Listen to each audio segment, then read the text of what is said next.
Once, there lived a boy who could hardly speak.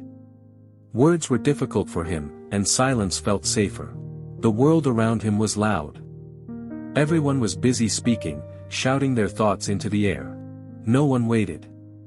No one listened.